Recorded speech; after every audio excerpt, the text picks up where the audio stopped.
कई लोगों को ऐसा लगता है कि भगवान सबकी सुनते हैं, सबकी विशेष पूरी करते हैं, लेकिन मेरी बात को नहीं सुनते।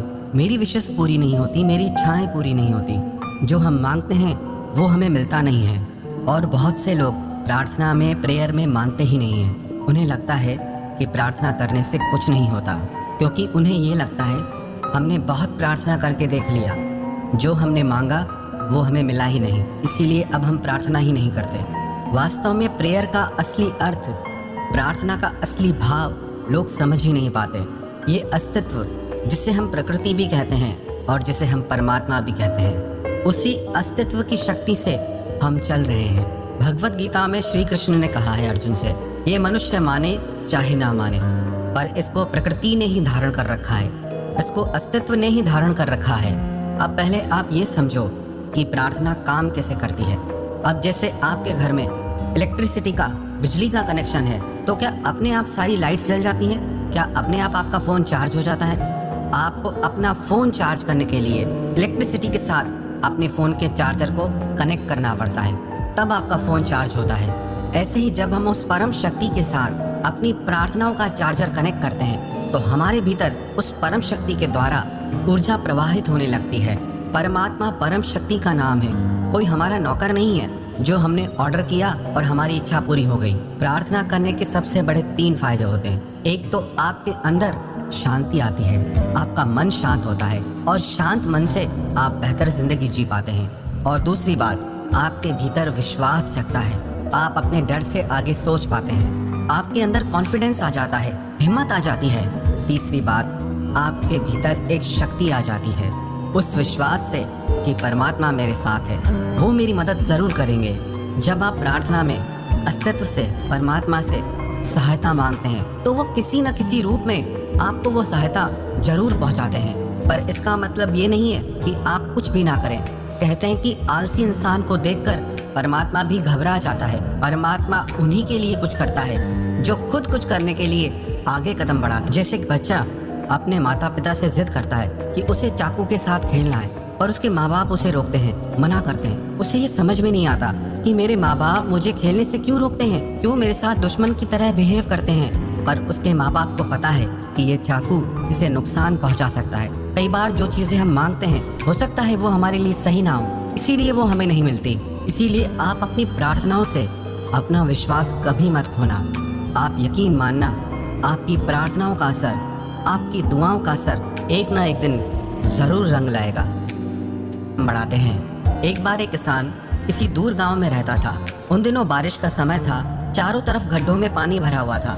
कच्ची सड़क बारिश की वजह से फिसलन भरी हो गई थी। सुबह सुबह वो किसान बैलगाड़ी को लेकर धन कमाने के लिए बाजार जा रहा था, लेकिन बारिश की वजह से उसे बहुत दिक्कत हो रही थी। फिर भी किसान धीरे धीरे सावधानी से अपनी बैलगाड़ी को बाजार की तरफ ले जा रहा था, लेकिन अचानक रास्ते में एक गड्ढा आया और बैलगाड़ी का पहिया गड्ढे में फंस गया।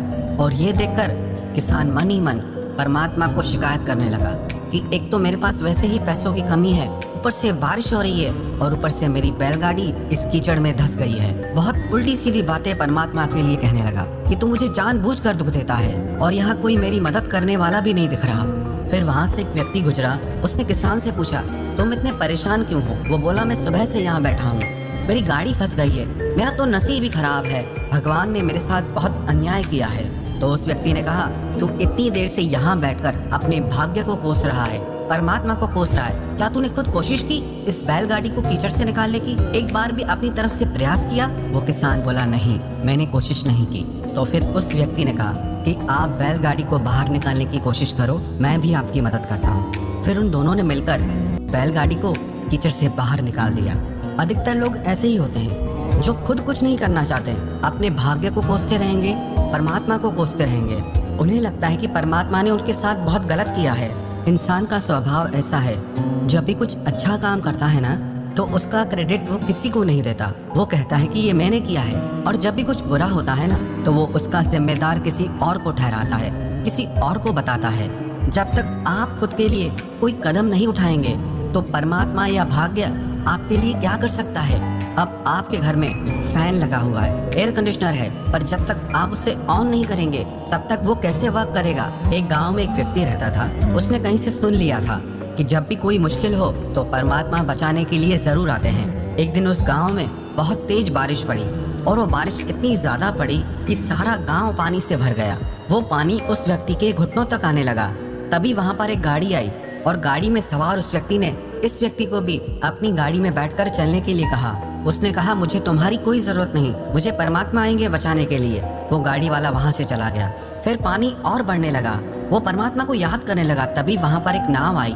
उस नाव वाले ने कहा, जल्दी से आप आओ, मैं आपको सुरक्षित जगह पर लेके चलता हूँ। उस व्यक्ति ने कहा, नहीं, परमात्मा मुझे बचाने जरूर आएंगे, तुम चले जाओ यहाँ से। उस नाव वाले ने कहा कि मुझे और लोगों को भी बचाना है, आप जल्दी चलो नहीं तो मुझे जाना होगा। लेकिन उस व्यक्ति ने अपनी जिद नहीं छोड़ी। आखिरकार वो नाव वाला भी वहाँ से चला गया। कुछ देर बाद पानी इतना बढ़ गया कि वो व्यक्ति उस पानी में बहकर मर गया। कहानी ये कहती है, मरकर जब वो परमात्मा के सामने गया तो वो परमात्मा से लड़ने लगा कि आप मेरी सहायता के लिए नहीं आए, मुझे बचाने के लिए नहीं आए। जबकि मैंने जिंदगी भर यही सुना है कि जब भी कोई मुश्किल होती है तो परमात्मा बचाने के लिए आते हैं, लेकिन आप मुझे बचाने के लिए क्यों नहीं आए?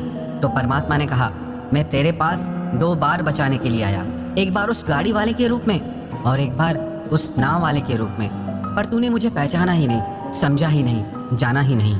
ऐसे ही परमात्मा हमारी भी किसी न किसी रूप में आकर मदद करते हैं, लेकिन हम उसे समझ नहीं पाते, पहचान नहीं पाते। परमात्मा का कोई एक रूप या आकार नहीं है, सारे आकार उन्हीं के हैं, सारे रंग रूप उन्हीं के हैं। वो चाहे जिस रूप में आपकी मदद कर दें, आपकी प्रार्थनाओं में, आपकी दुआओं में असर तभी होगा जब आपको अपनी दुआओं पे, अपनी प्रार्थनाओं पे विश्वास होगा, यकीन होगा। हो सकता है कई बार आपको वो चीज़ ना मिले जो आप पाना चाहते हो,